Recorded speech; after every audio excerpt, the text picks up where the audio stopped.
Now, your reviews in particular on the show have been glowing. Absolutely, you're effervescent on stage. I mean, does a role to elicit that sort of performance from you, does it have to really be taking you to like another plane, or is it just you're giving your all as you always do and it's just incidental? I'm giving my all as I always do, and it's always the role that causes the fireworks, and I've been very lucky in...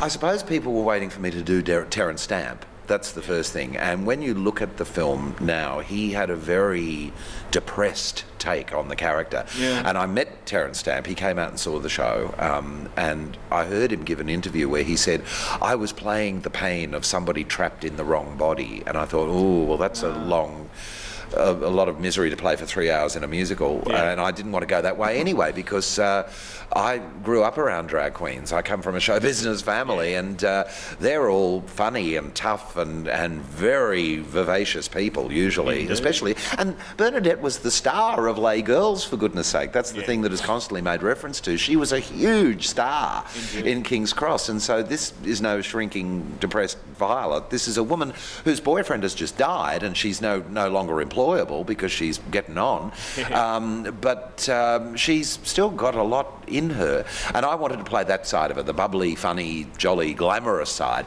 And also Lizzie and Tim, our Oscar-winning designers, when they realised that I looked shocking in Terence Stamp's outfits, because, well, he's built like a pencil and I'm a little more... bit more shapely, one might say. She took one look at me and she said, I'm going to turn you into a 1940s movie star. So her brief sort of suddenly changed, and she tried to turn me into Rita Hayworth. So I've got all these fabulous costumes. And so, yeah, it's a very different take, and I think it surprises people when they see the show. But I also set out to make Bernadette totally believable. I didn't want her to be a man in a dress. I wanted her to be a totally believable transsexual, and if I could convince the audience that this is a real person up there, and I think I have, and that's what everybody keeps talking about, the heart of the show, that I brought a real person to life on that stage. Have you had any endorsement on that from the transsexual audience? I have. Yeah. They turned out in droves on opening night in Sydney, the drag community, and the drag community of that era. And the wonderful thing was, there was, Carlotta, and there was Rose Jackson and all the famous Sydney people, and they all, one by one, said, darling, I know you based it on me, and I'm terribly flattered. And I said to all of them, of course I did. So that was wonderful. It was like a huge sigh of relief that, yes, I got the stamp of approval from the real thing, and now I could just get on and do my job.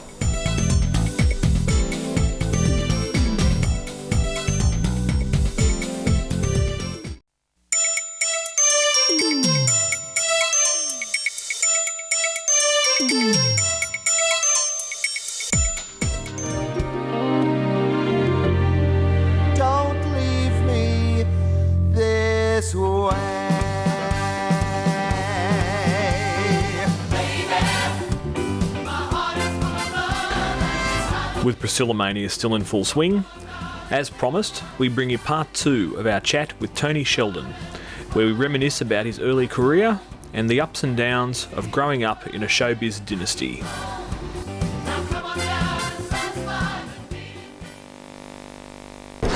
Now, you did mention your showbiz family, and you really are probably part of one of the biggest dynasties in Australia of show business. And you started off, at about, Seven.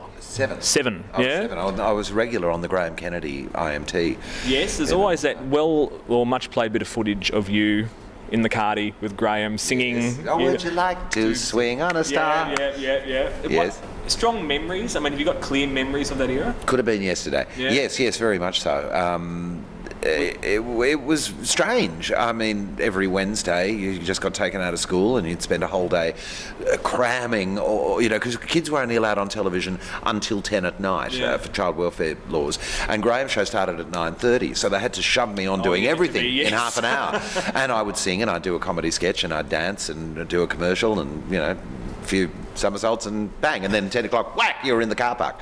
It was full on every Wednesday, and the rest of the week I was expected to lead a normal life. That was very hard. That was very strange. But it's the family business, and it's what you do.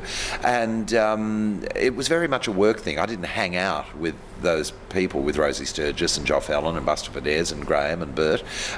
It was very professional. So, was Graham kind to you as a child performer? Graham didn't like children. Okay. And I'm told there was... he came and stayed at our house for a weekend. No. And Mum was terrified because she said, stay out of his way, stay out of his way. And I'm told that absolutely unbidden, I made him breakfast in bed on his first morning and turned up with the... You crawler. You crawler, absolutely. I had his number and I turned up with the tray apparently with the terrible flour and the terrible burnt toast, and he was charmed and said, Tony can do anything he likes on the show, so... Oh, you won him over. I did. So did you get into that basically through your mum's relationship? It was a birthday present because Mum was a star on IMT. Yeah. Dad was a producer at Channel 9, and it was one of those things that when I was 7, that Colin Bednall, played by Sean McAuliffe on the telly movie, Yes. I believe, said, would Tony like to sing a song on his 7th birthday, because that was the legal age for kids to perform. All right. And on my 7th birthday I was in Brisbane, as it happened. Mum was working, so I did In Brisbane Tonight and sang Swinging on a Star with Mum, and it got such a response that everybody said, well, let's do it as a duet with Graham, and we'll show Graham in a different light, working with kids and all that. And I did that as the one-off, and they got mail, because I was the only child working on primetime television late night. There was Brian and the Juniors, Swallows Juniors and stuff during the day, in the afternoons, but there were no kids on telly late at night. And it caused such a sensation that I was offered a contract, and it opened the door for a lot of other kids. Cheryl Gray, who then had a career as Samantha Sang, who became a pop star. Quite a lot of kids, and they actually started to bring in kids' nights. So I started a trend. I opened the floodgates, and then I got sacked when I was 9 because I started to get up myself. I did read this. Yes, I was going to ask you if that was true. So Yeah, you were sort of pensioned off for a couple of years. Right? I was sent to boarding school, and because I think deep down I was pretty unhappy with it.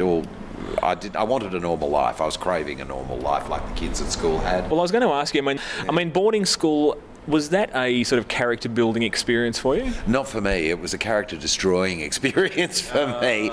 I didn't understand it. I thought I was being punished the entire time. Why am I here? Why aren't I allowed to go and be around the glitz and glamour? Because Mum was doing theatre at the same time. She was doing musicals, and so I'd be allowed to go backstage and see these fabulous shows all the time. And then suddenly, bang, you're in a school where everything is football. Well, I couldn't play football. I wanted to be out there, watching the dances. So school was a misery for me, every single living day of it. And I was in boarding schools both in Melbourne and Sydney almost the entire time from the time I was 9 right up until... And I actually left. I didn't do my final year. I ran screaming from the building and said, look, I'm ready to work now. I can do this. And my dad died in the middle of it when I was 11, and we were on tour with Oliver at that point. I was in Oliver as one of the kids. I was allowed to do Oliver during my school holidays.